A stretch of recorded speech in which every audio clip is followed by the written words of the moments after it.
کہ جو شخص یہ چاہتا ہے اللہ میری نسلوں کے لیے رزق کے دروازے کھلے رکھ، رزق کے روحانی اور رزق کے جسمانی، اللہ میری نسلوں کے لیے دنیا کی مہنگائیاں، حالات، کرائسس، ناکامیاں، اور پتہ نہیں آگے مہنگائیوں کی صورتحال کیا ہوگی، لیکن اللہ مجھ سے اور میری نسلوں سے رزق نہ چھین، تو فرمایا اس شخص کو کہے کہ سورۃ فاتحہ پڑھ، اور سورۃ فاتحہ کو ایک بار پڑھ، اور جب پہنچ ایاک نعبد و ایاک نستعین، اس کو 40 منٹ ایسے وجدان، ایسے درد، ایسی کیفیت کہ کوئی دنیا کا کوئی فرد مجھے یاد نہ رہے سوائے اس کی ذات کریمی کے، اور اس کو دہرا دہرا دہرا دہرا، اس کو دہرا، اور کہا کہ میں نے وہ پڑھنا شروع کر دیا، پڑھنا شروع کر دیا۔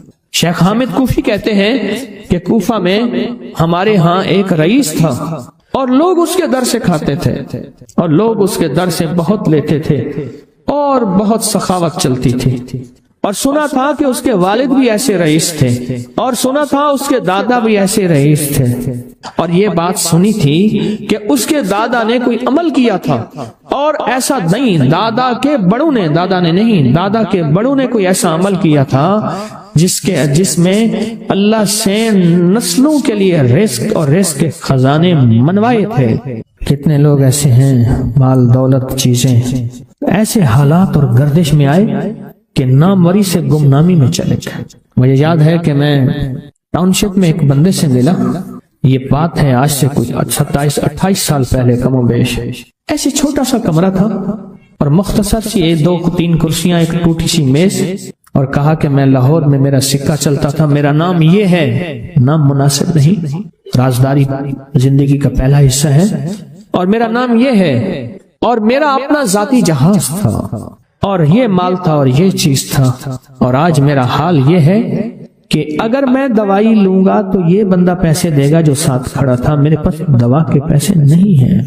مجھے ایک ہمارے مخلص ہیں، وہ کہنے لگے کہ میرے والد جن کے پاس جاب کرتے تھے ان کا بہت بڑا کاروبار تھا، انہوں نے اس دور میں 14,000 کی گاڑی لی تھی نئی، اور پھر 16,000 کی گاڑی لی، نئی گاڑی، کتنے کی؟ 16,000 کی گاڑی لی، 100 کا نوٹ بانٹتے تھے، صبح سے شام تک، شام سے صبح تک لوگ لین لگا کے لیتے تھے، اور جس دور میں 250 روپے کے 5 مرلے جگہ ملتی تھی، 250 فٹ جگہ ملتی تھی، نہ 125 فٹ، 125 جگہ ملتی، 5 مرلے 250 روپے کی، اور وہ بیچتے تھے۔ اور پھر ایک وقت ایسا آیا ہر چیز ختم ہو گئی۔ میرے پاس ایک ڈرائیور تھا، وہ کہنے لگا کہ میرے مالک ہیں جن کے پاس پہلے میں کام کرتا تھا، ان کے حالات آ گئے تو میں نے آپ کے پاس آپ کے ڈرائیوری کی، اگر رمضان میں کوئی بچا ہوا لنگر ہو وہ انہیں بلا لوں، آپ دے دیں گے؟ تو ہم رمضان میں مجمع آتا تو کوشش کی جاتی ہے کہ ان کو کھانا تازہ کھلایا جائے، تو میں نے کہا ٹھیک ہے، کہا کہ کچھ پیسے بھی ہو جائیں۔ کون ہے؟ کہا کہ فلاں لاہور کا، نہیں جانتے آپ؟ ہاں جانتا ہوں، اتنی بڑی سوسائٹی ہے بڑی مالداروں کی۔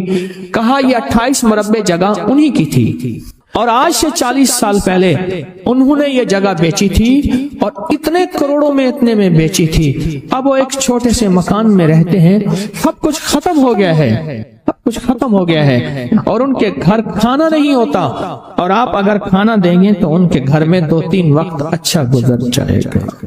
میں اپنی نسلوں کے لیے تمنگری منوا لے، اپنی نسلوں کے لیے رزق منوا لے، اپنی نسلوں کے لیے وسعت منوا لے۔ تو کہے کہ مال بہت ہے اور نسلوں کے کام آئے گا، مال رکھنا جائز ہے، حلال جائز ہے، لیکن یہ شرط نہیں ہے کہ وہ رہے گا یا نہیں رہے گا۔ یہ میری ساتھ چوک ہے یہاں کرتبہ چوک، یہاں 2 پلازے مجھے ایک بندے نے بتائے، اب اس کے نہیں ہیں، کہا یہ اور یہ اس بندے کا ہے، فلاں نام کے بندے کا، اور اس کا آج کچھ نہیں رہا۔ اب وہ جس کسائی سے گلبرگ میں ہے یہاں لاہور میں، جس سے بہت منو گوشت آتا تھا اور بڑے بڑے رئیس دعوتیں پکتی تھی، چپ کر کے جاتا ہے اور وہ کچھ پیسے اس کی مٹھی میں ڈال دیتا ہے اور وہ اس سے زندگی کا گزر بسر ہوتا ہے۔ میں یہاں لاہور میں فیروز پور روڈ پہ ایک جگہ گیا تو انہوں نے وہ جگہ پہ کھڑے ہو کے دکھایا، وہ سامنے جو بنگلہ ہے، میں نے کہا وہ تو محل ہے، کہہ رہے یہ اس بندے کا ہے، اب ایک کمرہ اس کو ہم نے دیا ہوا ہے اور وہ بنگلہ، وہ محل، وہاں وہ کھڑکی اس طرف کی بند رکھتا ہے کہ میری نظر اس پہ نہ پڑے، وہ سب کچھ اس سے چھن گیا ہے۔ سنیں، یاد رکھیں، جو اللہ کے خزانوں سے ملتا ہے وہ تیری جیب سے جا نہیں سکتا، وہ دنیا کی جیبوں اور مالوں سے جو ملتا ہے وہ تیری جیب میں رہ نہیں سکتا۔ یہ جو عمل ہے نا، نسلوں کے لیے رزق منوانا، برکت منوانا، نسلوں کے لیے رزق منوانا، نسلوں کے لیے برکت منوانا، یہ جو عمل ہے، بس اب میں نے آپ کو عرض کیا نا کہ آپ پوچھیں کتنے دن کریں گے، میں نے کہا دل خود بولے گا، من خود بولے گا، اندر خود بولے گا۔ میں نے آپ کو کچھ واقعات سنائے ہیں، بڑی بڑی ہستیوں کے واقعات، بڑی بڑی ہستیوں کے واقعات۔ یہ اس میں سعودی عرب مکہ مکرمہ میں ایک جگہ ہے، اس کا نام خالدیہ ہے سوسائٹی۔ میں وہاں ایک عرب سے ملا، شیخ ابو ترکی اسے کہتے تھے، تو اردو عربی تو مجھے آتی نہیں، بس تھوڑی بہت ایسے شدھ بدھ ہے، تو وہ تھوڑی ہی دیر میں کہتے تھے، ایسے اٹھتے تھے نا، کہتے تھے اللہم ایاک نعبد و ایاک نستعین۔ میری ان سے چند ملاقاتیں ہیں، بوڑھے تھے، بابے تھے، کہ ان کے بڑے آئے تھے، اصل میں خلافت عثمانیہ تھی تو ان کے بڑے ترکیہ سے آئے تھے، تو پھر مکے میں رہتے تو وہیں کے ہو گئے۔ ان کا جو خادم تھا وہ اردو بولنے والا تھا اور انڈیا کا تھا، اس سے میرا تعلق تھا، تو میں نے اس سے پوچھا، میں نے کہا تیرا جو ہے یہ بابا یہ کیوں پڑھتا ہے؟ یہ پتہ نہیں، میں سے پوچھ کیوں پڑھتا ہے؟ اس نے کہا جلالی بابا ہے تو کہے گا مجھ سے۔ میں نے کہا میرا کہے؟ اچھا، وہ میرے اشارے دیکھ رہا تھا، تو اس نے عربی سے پوچھا کیا کہتا ہے؟ اس نے ڈرتے ڈرتے کہا کہ جی آپ یہ کیوں پڑھتے ہیں؟ تو بڑا خوش ہو گیا، کہنے لگا پہلا بندہ ہے جس نے مجھ سے پوچھا، آج تک کسی نے پوچھا نہیں، پہلا بندہ ہے جس نے مجھے یہ پوچھا ہے۔ کہا جب ہم چھوٹے تھے ہمارے پاس بہت غربت تھی اور تنگ دستی تھی، تو میرے والد ہمیں بٹھا لیتے تھے اور ہم سورۃ فاتحہ پڑھتے تھے، اور جب پہنچتے تھے نا ایاک نعبد و ایاک نستعین پر، تو پھر اس کو میرے والد کہتے تھے دہراؤ، بہت زیادہ پڑھو، بہت زیادہ پڑھو، بہت زیادہ پڑھو، بہت زیادہ پڑھو۔ کام پڑھتے تھے، بہت زیادہ پڑھتے تھے، بہت زیادہ پڑھتے تھے، اور کہا میرے والد پھر دعا کرتے تھے اور ہم آمین کہتے تھے، اور میرے والد کہتے تھے چلو مبارک ہو، ہمیں جو ہے اللہ پاک وہ فلاں چیزیں، وہ حلاوے، وہ چیزیں کھلائیں گے۔ کہہ رہے ابے کو دیکھتے تھے، ابا جی ہمارے پاس تو پیٹ بھر کے روٹی نہیں ہے، آپ کہتے ہیں اللہ وہ کھلائے گا، وہ کھلائے گا، اور ابا ایسے خوش ہو جاتا تھا۔ کیوں؟ ابے کو یقین تھا کہ سورۃ فاتحہ اس کریم نے قبول کر لی اور میرا کام ہو گیا۔ وَمَن يَتَوَكَّلْ عَلَى اللَّهِ، ہاں میرے بندے میری ذات پہ بھروسہ کر کے دیکھ، میرے قریب آ کے دیکھ، مجھ سے دوستی لگا کے دیکھ تو صحیح، میں کر کے دکھاؤں گا۔ سجدوں میں، دو سجدوں کے درمیان ایک دعا ہے، اگر اس کی مشق کر لیں اور مسلسل مشق کر لیں، اللہم اغفر لی وارحمنی وعافنی، مختصر دعا ہے، اگر دو سجدوں کے درمیان اس دعا کا استحضار، اس پہ توجہ، اس پہ دھیان اور اس کی مشق کر لیں، زندگی کے وہ خزانے ملیں گے جو بڑے بڑے لوگ ڈھونڈتے ڈھونڈتے تھک گئے ہیں۔ کوئی گولیوں میں ڈھونڈتا ہے، کوئی ٹیکوں میں ڈھونڈتا ہے، کوئی شیشوں میں ڈھونڈتا ہے، کوئی نشوں میں ڈھونڈتا ہے، کوئی بڑے بڑے مخملی بستروں میں ڈھونڈتا ہے، کوئی بادشاہ بننے کے لیے سیاست میں ڈھونڈتا ہے، پتہ نہیں کہاں ڈھونڈتا ہے بندہ۔ اس دعا میں وہ کائنات کے تین راز ہیں، اللہم اغفر لی وارحمنی وعافنی۔ سب سے پہلی چیز جو اللہ پاک جل شانہ بندے کو عطا فرماتے ہیں وہ اپنی رضا ہے، مغفرت کے خزانے ہیں۔ زمزم کی دعا کیا ہے؟ اللہم انی اسألک علما نافعا ورزقا واسعا وشفاء من کل داء۔ اس دعا اور اس دعا میں ایک حیرت انگیز ماثلت ہے، یکسانیت ہے، الفاظ کا فرق ہے، مفہوم ایک ہی ہے۔ آپ کبھی غور کیجئے گا، یہ جو دو رکوع کے درمیان، دو سجدوں کے درمیان جو دعا ہے، اللہم اغفر لی وارحمنی وعافنی، مغفرت فرما، رحم فرما، عافیت عطا فرما، عافیت، دل کی عافیت، دل کا سکون ہے، جذبوں کی عافیت، لاجواب زندگی ہے، ٹینشن فری لائف ہے، عافیت، کھانے میں عافیت ہے، یہ کھانا میرے لیے بیماری نہیں بنا، صحت بنا ہے۔ ایک قدم کے بعد دوسرے قدم پہ عافیت ہے، میں پھسلا نہیں ہوں، میں چلتا رہا ہوں، بیٹھا ہوں تو اٹھا ہوں، پھر اٹھ کے بیٹھ گیا ہوں، یہ بھی عافیت ہے۔ یہ نوالا خوراک کی نالی میں گیا ہے، پانی کی نالی میں نہیں گیا، پانی میں کی طرف جا رہا ہے، عافیت ہے۔ دیکھیں آپ ایک ہی وقت میں پانی بھی جا رہا، خوراک بھی جا رہی، سانس بھی جا رہی ہے، اب یہ سانس کی نالی میں چلا جائے، عافیت نہیں۔ قریب ہمارے ایک جاننے والے فوت ہوئے، صرف مچھلی کا کانٹا پھنس گیا، ساری زندگی مچھلی کھائی تھی، یہ کانٹا عافیت نہ بنا اور یہ کانٹا موت بن گیا۔ اللہم اغفر لی، معاف کرتے ہیں۔ جو ہمیشہ معذرت کرتا ہے نا، معافی مانگتا ہے ہمیشہ، رب اس کے لیے اپنے خزانوں کے دروازے، دولت ہے، رزق ہے، صحت ہے، عزت ہے، عافیت ہے، اللہ کھول دیتا ہے۔ عافیت مانگتا ہے اور معافی مانگتا ہے، ہر وقت معافی، ہر وقت معافی۔ اس دعا کی طاقت اپنی زندگی میں تاثیر، کمال۔ اچھا پہلے عادت بنا لیں، ایک وقت آئے گا یہ عادت عبادت بن جائے گی، پہلے عادت بنائیں، مراقبے کی عادت بنائیں پہلے، اور ایک وقت آئے گا پھر مراقبہ عادت سے عبادت پہ چلا جائے گا۔ سچی بات بتاؤں، دنیا کے مشغلوں میں ہم باخدا رہے، سب کے ساتھ رہتے ہوئے سب سے جدا رہے، کوئی ہمیں پہچان ہی نہیں سکے گا۔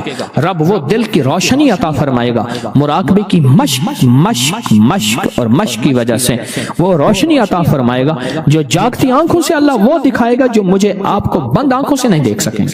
اللہم اغفر لی ورحمنی وعافنی، چھوٹے سے الفاظ ہیں، زندگی میں رس گھول دیتے ہیں، بڑی بلائیں، آفتیں، مصیبتیں، تکلیفیں، مشکلات، الجھنیں، ان کو زندگی سے نکال کے دھو دیتے ہیں۔ بہترین شہزادوں جیسی زندگی رب گزرواتا ہے، چاہے چھوٹا گھر ہو یا ایک چارپائی ہو یا ٹوٹی کھاٹ ہو، اللہ پاک حیرت انگیز خوشحال زندگی اور لاجواب بہترین موت، اور آگے آخری درجے کا استقبال، آخری درجے کا استقبال، آخری درجے کا استقبال۔ سجدہ آخری عمل ہے، عبادت کا نچوڑ ہے، اللہ کی حاضری اور اللہ کی حضوری کا ایک حیرت انگیز طاقتور ترین رکن ہے سجدہ، اور یہ دو سجدوں کے درمیان دعا ہے۔ اور موجودہ اس وقت موجودہ جو بے ترتیب زندگی ہے، عدم تحفظ کا شکار اولاد ہے، بیٹی بیٹا ہے، گھر ہے، جیب ہے یا گاڑی ہے یا سواری ہے، عدم تحفظ کا شکار ہے، پتہ نہیں کہ تحفظ کیا ہو، پل میں کیا ہو جائے، گھر کے حالات کیا ہوں، زندگی کے حالات کیا ہوں، آج کیا ہے کل کیا ہو، کوئی خبر نہیں۔ ان لمحوں میں اس دعا کی اشد ترین ضرورت ہے کہ اللہم اغفر لی ورحمنی، بس رحم فرما، وعافنی، عافیت دے دے، بدن کی عافیت، آنکھوں کی عافیت، ذہن کی عافیت، دل کی عافیت، جذبوں کی عافیت، اولاد کی طرف سے عافیت، گھر کی طرف سے عافیت، بیٹی کی شادی ہونی ہے عافیت، ہو گئی عافیت، بہو آنی ہے عافیت، ہو گئی عافیت، سواری ملی ہے تو اس کو عافیت کا ذریعہ بنا، یہ سواری میری موتوں اور میری ذلتوں اور مجھے لولا لنگڑا کرنے، ہاتھ پاؤں کٹنے، پریشان ہونے کا ذریعہ نہ بنے، عافیت عطا فرما۔ دوسرا رکوع کی دعا، سمع اللہ لمن حمدہ، ربنا لک الحمد کے بعد حمدن کثیرن طیبن مبارکن فی، حمدن کثیرن طیبن مبارکن فی، یہ 5 جملے ہیں چھوٹے چھوٹے، حمدن کثیرن طیبن مبارکن فی، یہ 5 جملے ہیں چھوٹے چھوٹے۔ میں کہتا ہوں زندگی میں جس بندے کے گھٹنے ختم ہو گئے ہوں، سب کچھ گھس گیا ہو، اللہ چلنے کے قابل بنائے گا، کمر کے مہرے، پٹھے، اعصاب اور معذوری سے اللہ بچائے گا۔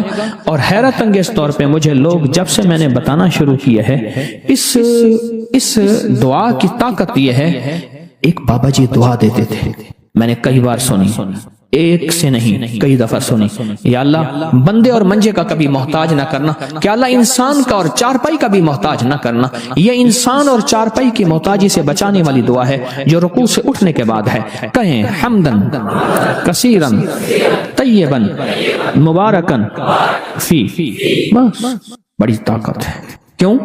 اللہ کی عظمت ہے، اے اللہ ساری حمد تیرے لیے، اور بہت کثیر اور بہت پاک اور بہت مبارک، ساری ہم تیرے لیے، ساری تعریفیں تیرے لیے، ساری ثنائیں تیرے لیے، اور ساری عزتیں تیرے لیے، سارے تخت تیرے لیے، سارے تاج تیرے لیے، ساری سربلندیاں تیرے لیے۔ اللہ کہتا ہے میری تعریفیں کرتا ہے، مجھے عزتیں دیتا ہے، کبھی کسی کا محتاج نہیں کہوں گا، کیوں کہ میں محتاج نہیں ہوں، اللہ محتاج ہے، لہذا کسی کا محتاج نہیں کروں گا انشاءاللہ۔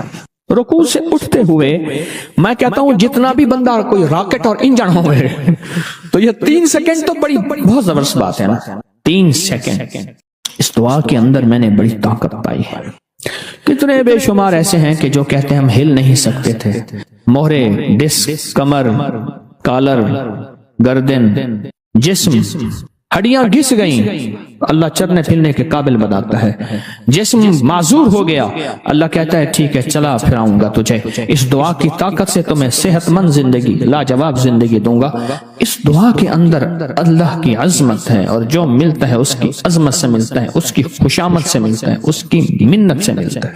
ہمارے یہاں استاد جی ہوتے تھے بابا جی عبد المجید صاحب، یہ ہمارے لاہور میں چنگی امر صدو کے قریب رہتے تھے۔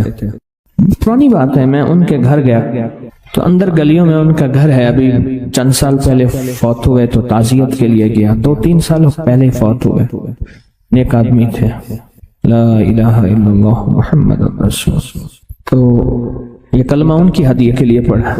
میں ایک دفعہ گھر گیا تو سخت سردی تھی، تو انہوں نے نیچے چادریں بچھائیں، کھیس بچھایا، چادر بچھائی اور نیچے جگہ بنائی، فرش ٹھنڈا تھا بالکل۔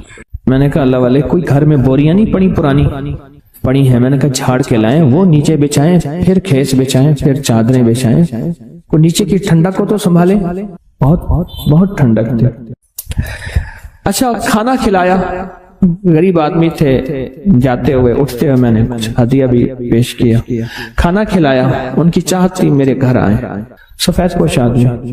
بعد میں نا پلیٹ میں برفی لے آئے، ایسے پلیٹ تھی تو اس میں برفی ایسے پھیلی ہوئی تھی، میں نے ایک آدھ دانہ اٹھا لیا، ایک آدھ اور نے میں نے دم کر کے دیا، میں نے کہا یہ گھر جا کے کھلا دیا۔ تو جب انہوں نے گھر جا کے کھلائی تو گھر سے مجھے شور شرابے کی آواز آنا شروع ہو گئی، طوفان ایک دم، حالانکہ اس سے پہلے خاموشی تھی، اس سے پہلے خاموشی تھی، گھر میں شور شرابہ طوفان۔ کیا ہوا؟ کہنے لگے جس چیز کو کھلائی ہے اس کے اوپر جنات کی حاضری ہو گئی، وہ برفی جس چیز کو بھی کھلائی ہے اس پہ جنات کی حاضری ہو گئی، جس چیز کو بھی کھلائی۔ وہ کیسے؟ کہنے لگے جنات نے ہمارا ایک بچہ مار دیا، اور جنات کیا کرتے ہیں کپڑے کاٹ دیتے ہیں اور وہ بلیڈ کسی کی جیب میں ڈال دیتے ہیں، کہہ رہے تیری جیب سے بلیڈ نکلا ہے، اب جھگڑا شروع ہو جائے، اتے طلبہ بڑا اڑو بیٹھ کے میں نے سارے جھگڑا لڑائیاں گھر میں، کہ تیری جیب سے بلیڈ نکلا ہے، تو نے کاٹا ہے، گھر میں لڑائیاں جھگڑے نفرتیں۔ پتیلا پانی کا پڑا تھا، چھوٹا سا بچہ اٹھایا اس میں ڈال دیا اور ڈوب کے مر گیا۔ گھر میں صندوق میں کپڑے کٹ جاتے ہیں، وہیں لٹکے ہیں کٹ جاتے ہیں، اور گھر میں چیزیں خراب ہو جاتی ہیں، ہر وقت کسی کونے سے بدبو آتی ہے، اتنی گندی بدبو ہوتی ہے بندہ بیٹھ نہیں سکتا، جو اس میں ہے ہی کچھ نہیں، کوئی چوہا مرا ہوا، بلی کتا مرا ہوا، کچھ بھی نہیں۔ یہ واقعات بہت پرانے ہیں، ہم تھک گئے ہیں۔ جب سے تسبیح خانے سے نسبت ہے تو پھر اس وقت سے بچے ہوئے پڑھائیاں کرتے رہتے ہیں، بہت بچت ہوئی ہے۔ اس سے پہلے ہم نے پیروں کو پیسے دے دے دے کے خالی ہو گئے، کہنے لگا میں موٹر سائیکل پہ ٹافیاں بسکٹ وغیرہ ڈال کے گاؤں دکانوں پہ بیچتا تھا، کبھی 200 کبھی 300 کبھی 500 کبھی 100، جو بچتا تھا مجھے سارا پیروں کو دے آتا۔ پھر کہتے تھے جا تیرا کام ہو گیا، ہم نے جنات کو باندھ دیا۔ وہ کیسے بنتے تھے؟ اچھا ہم یہ بیٹھے باتیں ہی کر رہے تھے کہ تھوڑی دیر ہوئی اور سارے جنات وہیں جمع ہو گئے، طوفان مچ گیا۔ اچھا اللہ کا نظام ہے، اللہ کے نام میں طاقت ہے، سب کچھ تو اللہ کے نام میں ہوتا ہے۔ وہ سارے کے سارے وہیں جنات مسلمان ہو گئے۔ ان میں ایک جوان تھا جو بڑا طاقتور تھا، ضدی تھا، وہ کہنے لگا میں نے مسلمان نہیں ہونا، انہوں نے ہمارے ساتھ یہ زیادتی کی، یہ زیادتی کی، یہ زیادتی، اور وہ ساری زیادتیاں دعائیں نہ پڑھنے کی تھی، ساری زیادتیاں دعائیں نہ پڑھنے کی تھی۔ جب آپ چھوٹی چھوٹی دعائیں پڑھتے ہیں نا، وہاں کچھ غیر مرئی مخلوق، ایسی مخلوق جو ہمیں نظر نہیں آتی، ایسی مخلوق جو ہمیں نظر نہیں آتی، اس مخلوق کو ہم نقصان جو پہنچاتے ہیں۔ مثلا کہتے جی آپ نے جا کے فلاں جگہ بیٹھ کے پیشاب کیا، ہمارے کھانے میں پیشاب کر دیا، آپ نے کلہاڑی ماری، ہمارے بچے کی بازو کاٹ دی، توڑ دی۔ میں نے تو لکڑیاں کاٹی تھی، میں نے درخت کاٹا تھا، میں نے لکڑیاں کاٹی تھی، میں نے درخت کاٹا تھا۔ آپ نے فلاں جگہ چھڑیاں ماری تھی، وہاں ہماری فلاں تھی، اس کو تکلیف ہوئی تھی۔ آپ نے فلاں جگہ راکھ گھر کا کوڑا پھینکا تھا، وہ ہمارے کھانے میں چلا گیا تھا۔ یہ بے شمار واقعات ہیں۔ یہ جو دعا ہے نا، اور ہر کام میں بسم اللہ الرحمن الرحیم پڑھنا، اور ہر کام سے پہلے بسم اللہ پڑھنا، یہ دعا ایسی ہے جو ان کو بے بس کر دیتی ہے کہ اب تم یہاں سے ہٹ جاؤ، اور اگر تمہارا نقصان ہوا تو اپنے نقصان کے خود ذمہ دار ہو۔ بسم اللہ، اس لیے اکثر اور بیشتر دعاؤں سے پہلے بسم اللہ ہے۔ بسم اللہ وعلی برکات اللہ، یا بسم اللہ اللہم انی اعوذ بک من الخبث والخبث۔ کئی دعائیں ایسی ہیں جن کے ساتھ بسم اللہ لگی ہوئی ہے، اور بسم اللہ ان دعاؤں کو، بسم اللہ کی دعا ان شیطانی اور دیوسائی کی طاقتوں کو عاجز کر دیتی۔ اس کے بعد وہ جوان بھی پھر مسلمان ہو گیا، ان کے سارے مسلمان ہو گئے تو وہ بھی مسلمان ہو گیا۔ بہت کثیر تعداد تھی، بہت بڑی تعداد تھی۔ ان کے گھر میں زندگی میں سکون آ گیا۔ ان کے گھر میں جو ہر وقت کپڑے کٹتے تھے، بیماریاں تھیں، جھگڑے، لڑائیاں، بدبو ہوتی، غلاظت ہوتی، اموات، یہ ساری چیزیں ایک پل میں ایسی چھٹتی چلی گئی۔ اور پھر اس کے بعد جو سلسلہ شروع ہوا، اس گھر میں رزق کی فراوانی آئی۔ ان کے بچے تھے، بیچارے سارا دن کماتے تھے، کہتے تھے کچھ بنتا نہیں، گھر سے پیسے چوری ہوتے تھے، گھر سے کچھ چیزیں سونے چاندی کی وہ چوری ہوتی تھی، گھر سے راشن کھانا چوری ہوتا تھا، اور اس کی وجہ دیو سائی، گھر میں دیو کا سایہ تھا، گھر میں جناتی چیزیں تھیں، جادوئی چیزیں تھیں، اور یہ جناتی جادوئی چیزیں انہوں نے جکڑا ہوا تھا۔ میں نے جنات کے ساتھ جادوئی چیزیں کیوں کہیں؟